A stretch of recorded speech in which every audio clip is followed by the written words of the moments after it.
This little gem is a Honda S660. You probably haven't seen one of these as they're only sold in Japan.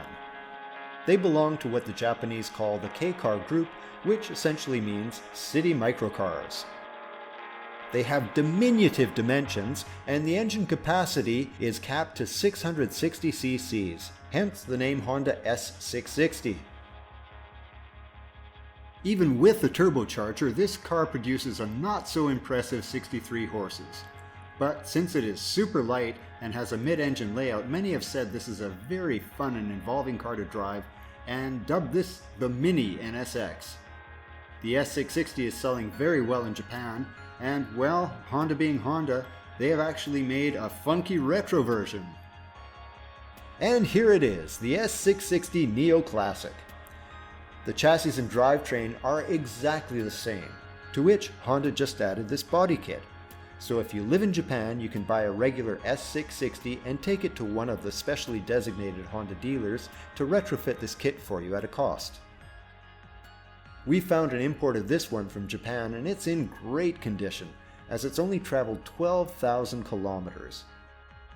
We just think this ride is ultra cool and spices up the regular S660 dramatically.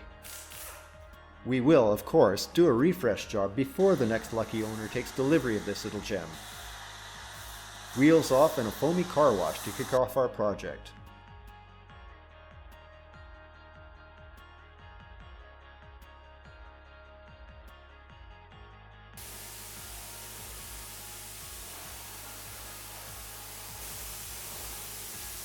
While the car is up on the hoist, we're giving its undercarriage and wheel wells a once-over. As you can see, it is by no means filthy, but we like our cars to be super clean, even in places you might not usually look.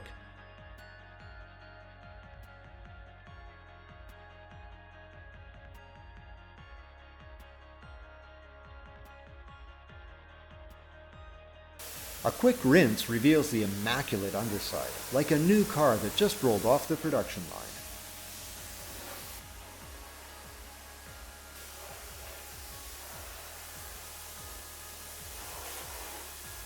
The original blade design wheels that came with the S660 looks a bit too futuristic and doesn't match the retro look of the car, so we bought another set of original S660 wheels but in a different design.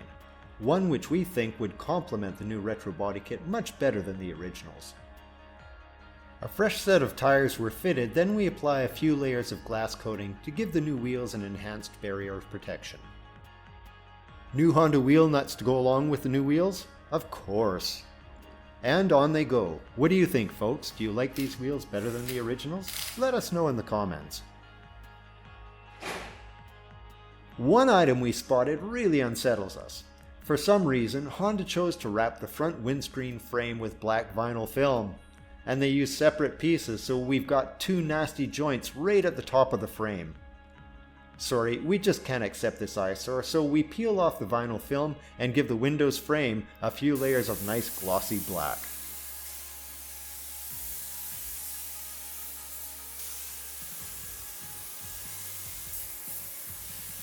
After the paint has cured, the windscreen can go back into the frame. A new rubber seal was ordered. First, we get it into place, then carefully peel away the release film from the adhesive mounting tape.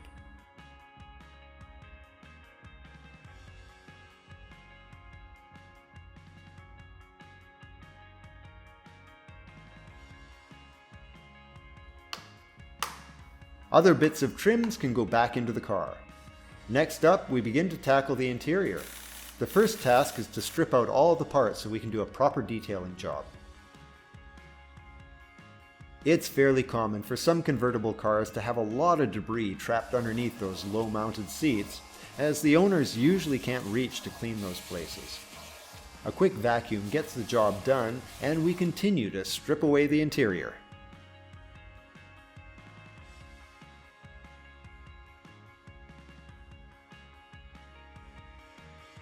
With all the parts out of the way, we give the floor carpet a deep cleansing.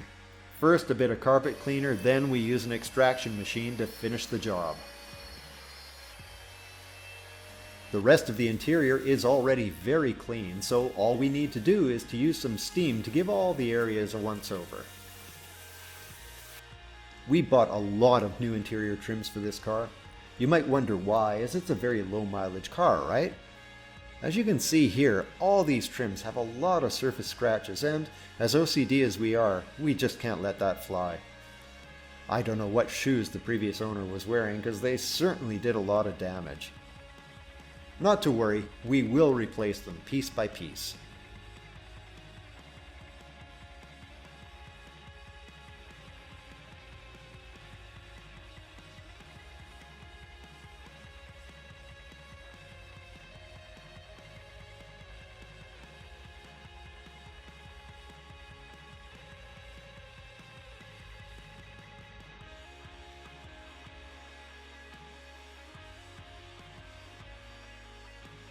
Now to the seats.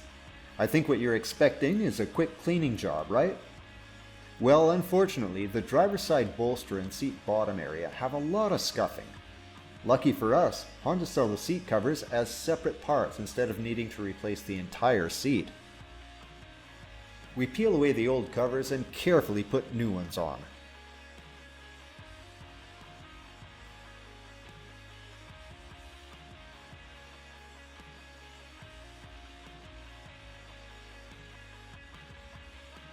A combination of steam and a heat gun is a trick to soften up the new cover and make it fit and shape on the foam a lot better.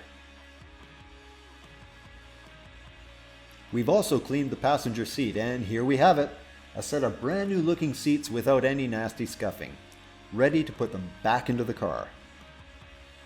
The steering wheel has a tiny mark, almost like some sort of super glue is stuck on it, and sadly it's not removable. So yes, a new steering wheel is here. We simply reassemble it with all the switches and buttons, and then it's ready to put back on.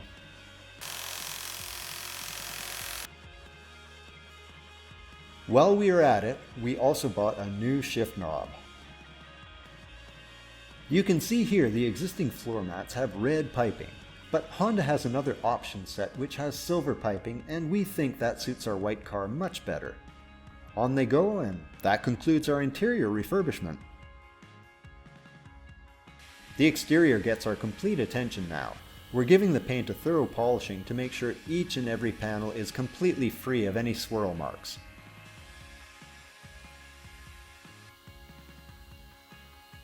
We then apply 3 layers of nano titanium glass coating to create a rock-hard glass barrier.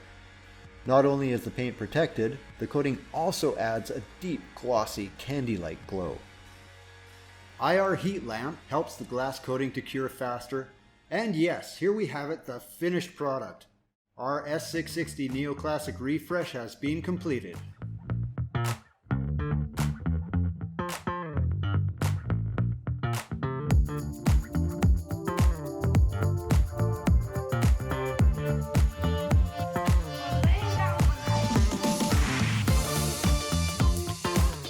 The 63 horses.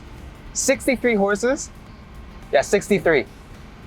I really didn't know what to expect when they told me to drive this car. But now that I'm here, it's not too bad at all.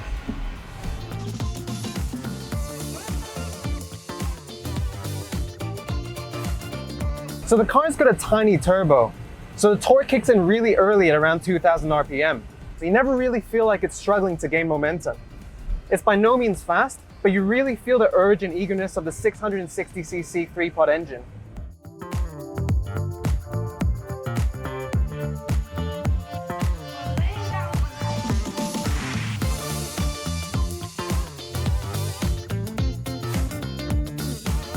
So the balance of the car is fantastic. This 820 kilogram mid-engine layout is something to die for. Funny thing is, every corner feels like you're on the racetrack. So coming up here now, staying to the outside, brake, down a gear, feed the car in, on the gas, let the car run wide, and hey, we're still in our own lane. So the front end is very pointy and responsive. When you exit the corner, because it is a mid-engine rear-wheel drive car, you never really feel like the front's gonna wash out. But because it's got so little power, When you put your foot down, you're never really going to power slide, so it feels like you're constantly on the rugged edge of adhesion. You look down at the speedo, you're still only doing 45. This is the perfect daily commuter. Might not work too well if you're constantly on the highways, but I can totally see myself driving this in the start-stop traffic of the city. But then comes 7 o'clock when you finally get off work, you got a nice twisty bit of road, maybe a kilometer without traffic, so you go full send, Max Verstappen quality lap for a few corners.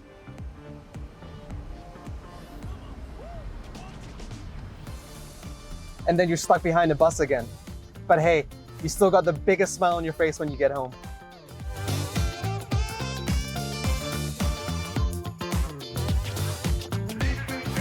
What a fun little car.